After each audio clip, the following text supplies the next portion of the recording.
네, 지난주 시장 특징 점검하고 오늘장 출발 전에 대응 전략 미리 챙겨보는 시간 꾸려가도록 하겠습니다. 김종효 연구위원 계속해서 함께하고요. 오늘은 머니스터디 오현진 팀장 자리해 주셨습니다. 어서 오세요. 네, 안녕하세요. 네, 반갑습니다. 일단 지난 목요일이었습니다. 코스피는 1980선까지 이탈하는 모습이 있었죠. 이 달러 강세 영향 받아가면서 기업 실적 우려감 그리고 미국 경기 둔화 우려까지 겹치고 있습니다. 현재 시장 녹록치 않습니다. 어떤 식으로 점검해야 될지 현재 판단 좀 부탁드립니다. 네, 일단은 지난주 증시가 좀 급락을 보였어요. 네. 그래서 역시 외국인 매도의 영향이다라고 보시면 될 것 같은데 단기간에 달러 환율이 좀 급등하는 모습이 보이면서 언론에 많이 보도된 바대로 이제 외국인이 환손실을 좀 우려하면서 국내 시장에 이탈하고 있는 것이다라고 보시는 게 맞을 것 같고 외국인이 국내 시장에서 이탈하게 되면 이제 달러를 가지고 나갑니다. 그렇다면 이제 달러를 다시 한번 급등시키는 요인이고 그것은 또 외국인의 이탈을 불러오겠죠. 그런 악순환이 반복된 부분이 지난주 증시의 급락이었다라고 말씀을 드리고 싶고요. 일단 국내 증시 같은 경우 최근에 중국과 일본 투자자의 비중이 좀 늘어나고 있다라고는 하지만 여전히 미국계 투자 자금이 40% 이상인 것으로 파악이 되고 있습니다. 그만큼 원달러 환율에 수급이 민감하게 반응할 수 있다는 부분을 일단 염두를 하시고 보는 게 맞지 않을까 그렇게 판단을 하고 있고요. 이번 달 FOMC 회의 같은 경우에서는 이제 양적 완화 종료가 사실상 거의 확실시 되고 있어요. 그렇다면은 이제 완화 정책에서 긴축 정책으로 넘어가는 그 제로섬에 서게 된다라는 관점에 있어서 분명히 달러가 조금 더 강세로 연장될 가능성이 있다. 이 부분을 염두에 두시면 될 것 같고요. 역시 최근에 보시면은 외국인의 선물 매도가 계속해서 지속되고 있습니다. 단기간에 외국인의 매도가 끝날 것으로 보이지는 않아요. 그래서 외국인이 조금은 더 시장에서 매도세를 지속할 가능성이 있다라는 부분 열어두시고 대응하시는 게 맞지 않을까 싶고요. 특히 실적이라도 괜찮으면 모르겠는데 3분기 실적에 대한 전망치 자체도 상당히 좀 부담스럽다라고 말씀을 드리고 싶습니다. 현재 삼성증권에서 추정하는 실적 추정치를 보면 3분기 국내 실적이 작년 동기비해서 한 6% 정도 영업이익이 감소할 것으로 보여지고 있어요. 그런데 작년 3분기에도 사실 영업이익이 그렇게 좋지는 않았거든요. 그렇기 때문에 이번 실적에 대해서는 분명히 기대할 부분이 별로 없다라고 생각을 합니다. 앞서 제가 부정적인 부분들을 많이 말씀을 드리긴 했는데 그래도 이번 주는 지난주처럼 그렇게 급락으로 진행이 될 것 같지는 않아요. 추가 하락이 있다고 하더라도 지난주 같은 급락은 아닐 것이다라고 판단을 하는 게 최근에 보시면 이제 기관이 투신을 중심으로 국내 시장을 강력하게 순매수하는 흐름들이 나타나고 있습니다. 아무래도 어느 정도는 조금 저평가됐다는 판단을 하고 있지 않나 싶고 특히 주식형 펀드가 9월 들어서 1.1조 순유입으로 바뀌었어요. 7, 8월 합쳐서 약 10조 원 정도 주식형 펀드에서 이탈됐다라는 걸 생각을 해보면 상당히 의미 있는 순매수 유입 개선이다라고 생각을 하고 있고 또 최근에 코스피 지수 PBR 1배 얘기가 계속해서 나옵니다. 하지만은 여러 정책적인 부분이라든지 아니면은 기업의 이익이 예전 같지 않다라는 부분 때문에 PBR의 안정성이 예전만치는 못하죠. 하지만 현 수준에서 이제 떨어지면 떨어질수록 어쨌든 펀더멘털 매력이 부각되는 건 사실이니까 추가 하락은 열어두시되 1940에서 50포인트 정도에서는 좀 지지를 기대해 볼 수 있지 않을까 이렇게 판단하고 있습니다. 달러 강세에 따른 자금 이탈은 계속될 것이다. 추가 하락은 있겠지만 그 폭이 지난주와 같지는 않을 것이다. 라고 이야기 전해주셨습니다. 김 의원님도 동의하시는지 현재 시장 판단 어떻게 보시나요?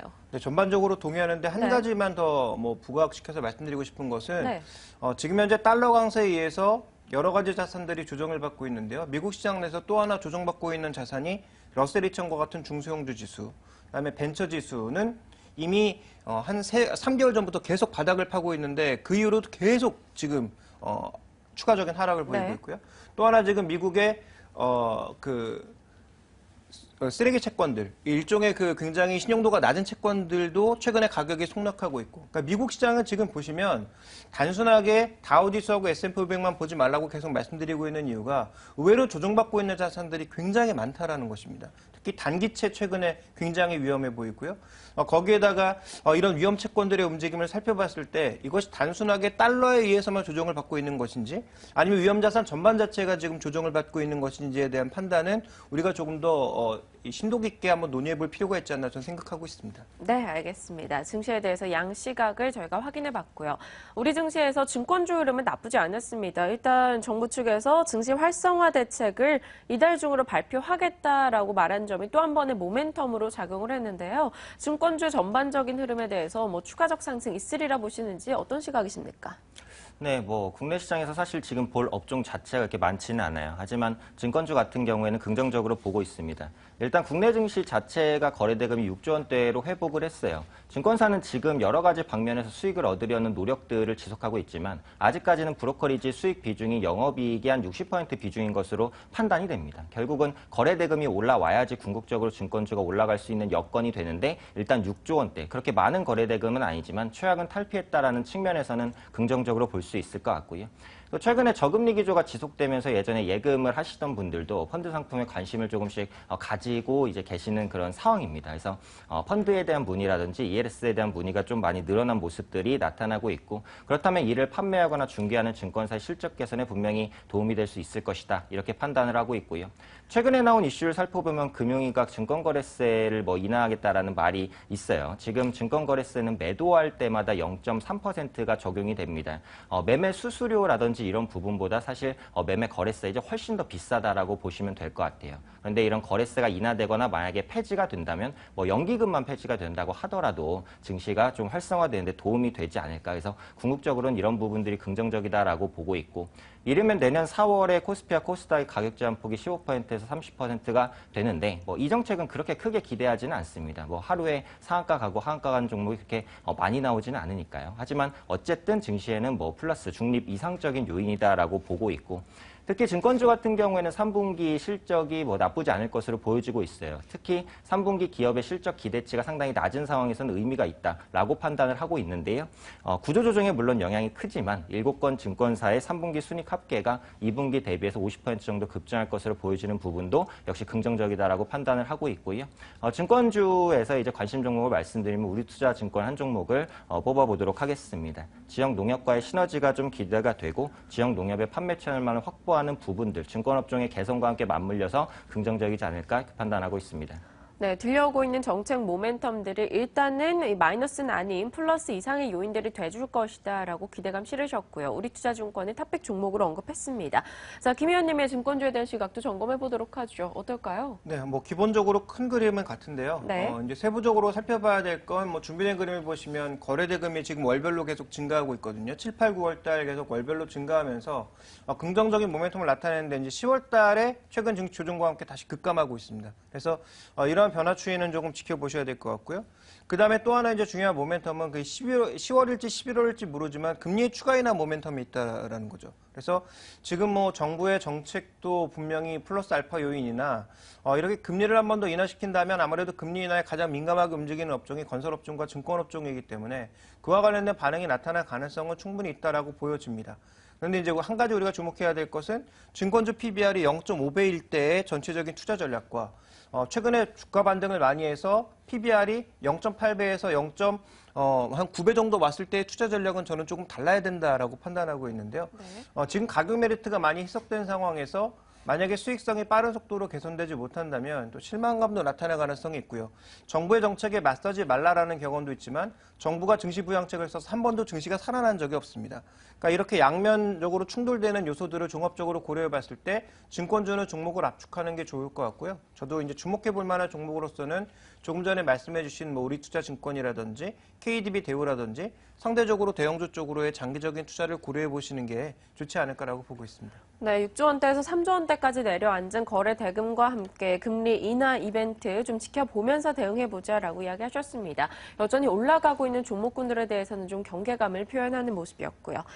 전반적인 시장에 대해서도 이야기 좀 더 이어가봐야겠죠. 이 코스피가 좀 속절없이 무너졌던 지난주였는데요. 이번 주 같은 경우도 이제 삼성전자 가이던스 실적도 있고요. 좀 본격적인 변수들이 많이 들려옵니다. 이에 대해서 저희가 현재 시장 점검과 함께 앞으로 변수 어떻게 체크해야 될까요? 네. 일단 거시적인 부분은 엔화의 방향성이다라고 말씀을 드리고 싶어요. 그래서 그동안 엔저가 굉장히 가파르게 진행이 됐는데 달러가 강세로 진행된다는 것은 단기적으로는 외국인의 이탈을 말하지만 중장기적으로는 수출주의 수출 생산성 상승을 의미하기도 합니다. 그런데 그런 부분들이 많이 부각되지 못했던 것이 결국은 엔화 약세 부분이 많은 자리를 차지하고 있었기 때문이다라고 생각을 하고 있어요. 그런데 최근 계속해서 약세로 진행되는 엔화가 약간 주춤한 모습을 보이거든요. 일단 오늘부터 진행되고 있는 BOJ 통화정 정책회의에서 어떠한 언급들이 나오는지에 따라서 향후 방향성을 잡을 것으로 보기 때문에 엔화 약세가 진정되는지 여부, 만약에 진정된다면 수출주의 투자 심리가 조금 더 좋아지지 않을까라고 판단을 하고 있고 특히 뭐 말할 필요도 없이 3분기 삼성전자 실적 발표가 이번 주 가장 중요한 이슈다라고 생각을 하고 있습니다. 내일인데요. 증권사에서 지금 3분기 뭐 컨센서스를 3조 원 후반대에서 4조 원 후반대까지 잡고 있어요. 그래서 지금 기대치 자체가 워낙에 낮은 상황이기 때문에 이렇게 낮은 기대치라도 어느 정도 만족을 시키게 된다면 그래도 반등을 시도하지 않을까 싶고 만약에 삼성전자가 반등하게 된다면 대형주에 대한 투자 심리 개선으로 이어질 수 있을 것 같고요. 단기적으로는 투신이 사는 종목들을 볼 필요가 있을 것 같습니다. 꾸준하게 수급이 유입되고 있는 LG나 GKL, 하나 같은 종목들 관심 가지시면 좋지 않을까 이렇게 판단을 하고 있고 끝으로 현재 시점에서 조금 중장기적인 관점을 가지시는 분들은 코덱스 레버리지를 한 3-4차례 정도 분할로 모아가시는 관점도 나쁘지 않다라고 생각을 하고 있어요. 펀드를 매수하는 것과 같이 저점에서 모아간다라고 생각을 하시고 그렇게 편안하게만 생각을 하신다면 뭐 대안투자적인 성격으로 접근해 볼 수 있는 방법이 아닐까 판단하고 있습니다. 네, 투신 수급이 들어오고 있는 종목군에 좀 관심도 높여보자 야구 이야기 주셨고요. 그럼 관심주도 한번 들어볼게요. 뭐 특별히 관심권역에 두고 계신 섹터가 있다던가 종목 있을까요? 네, 요즘에 사실 업종을 선택하기가 조금 어렵기는 한데요. 네. 그래도 그동안 견조했던 통신주가 좀 추가 상승하지 않을까 판단을 하고 있습니다. 우선 단통법이 시행하면서 뭐 마케팅비가 감소됐다라는 부분은 많은 분들이 인지하고 계실 것 같고요. 두 번째로는 무제한 요금제를 기점으로 해서 정체되었던 ARPU가 앞으로 개선될 가능성이 있다라는 겁니다. 웨어러블 기기가 확산되면서 뭐 데이터 쉐어링이나 이런 부분들로 데이터 사용량이 전보다 더 많아지게 된다면 통신주의 추가 수익 개선으로 이어질 수 있을 것 같고요. 또 배당주 펀드로 자금 유입이 계속해서 진행이 되고 있는데 통신주는 배당주로 분류가 되기 때문에 배당주 펀드로의 자금 유입은 통신주의 상승이다. 이렇게 생각을 하셔도 뭐 무방하지 않을까 싶고요. 관심 종목을 뽑자면 저는 LG U+를 말씀드리도록 하겠습니다. 통신사 경쟁 환경 개선에 따른 최대 수혜가 기대가 됩니다. 마케팅비가 절감되면 수익이 개선될 가능성이 가장 높은 통신사다라고 보시면 될 것 같고 또 양호한 LTE 가입 증가세가 지속되고 있고요. LG U+가 또 그동안 안 팔았던 아이폰을 판매하기 시작했거든요. 이런 부분들은 전반적으로 LG U+의 실적을 개선시킬 것이고 통신 3사 다 나쁘지 않게 봅니다만 그래도 그중에서 중단기적으로는 LG U+가 가장 양호한 성과를 거두지 않을까 판단하고 있습니다. 네, 배당주 펀드 모멘텀 그리고 가입자당 매출액이 증가하고 있기 때문에 통신주 전반적인 시각을 긍정적으로 유지했습니다. 그 가운데서도 LG U+에 대해서는 새로운 아이폰 판매 모멘텀을 꼽아주면서 탑픽 종목으로 언급을 했습니다. 자, 지금까지 머니스터디 오현진 팀장과 함께 시장 전략과 종목 이야기 나눠봤습니다. 고맙습니다. 네, 감사합니다.